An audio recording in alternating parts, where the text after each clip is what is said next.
Police उपायुक्त परिमंडळ 3 अखेरीमध्ये कल्याण डोंबिवलीमध्ये बेकायदेशीर अंमली पदार्थ विक्री करणारे पेडलर यांच्यावर कारवाई करण्यासाठी एक पथक तयार करण्यात आलं होतं। या पथकाला एक माहिती मिळाली होती की 3 संशयित इसम बाजारपेठ पोलीस स्टेशनच्या हद्दीमध्ये येणार आहे।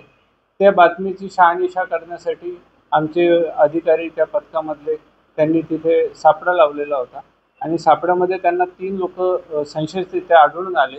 तर तिघांची त्यांनी 2 पंचांसमक्ष झडती घेतली असती। त्यांच्याकडे कोडेन फॉस्फेट सिरप नावाच्या बाटल्या मिळून आलेल्या होत्या।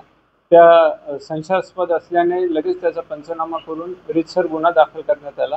त्याच्यामध्ये 3 आरोपितांना आम्ही अटक केलेली आहे आणि त्यांना मान्य न्यायालयात हजर करण्यात आलेले आहे आणि रीतसर या गुन्ह्याचा तपास सुरू आहे। आरोपी याच्यामध्ये सध्या तरी 3 आम्हाला दिसून आले। एक तौसिफ सुर्वे होता, एक लिंगराज आलगुड नावाचा आरोपी आहे आणि इरफान उर्फ मोहसिन इब्राहिम सय्यद असे 3 आरोपी याच्यामध्ये आहेत। एक सुर्वे नावाचा आरोपी आहे, त्याच्यावर इथे रेकॉर्ड आहे, चोरीचे वगैरे गुन्हे आहेत आणि 2 आरोपी आहेत तर हे बाहेर राज्यातील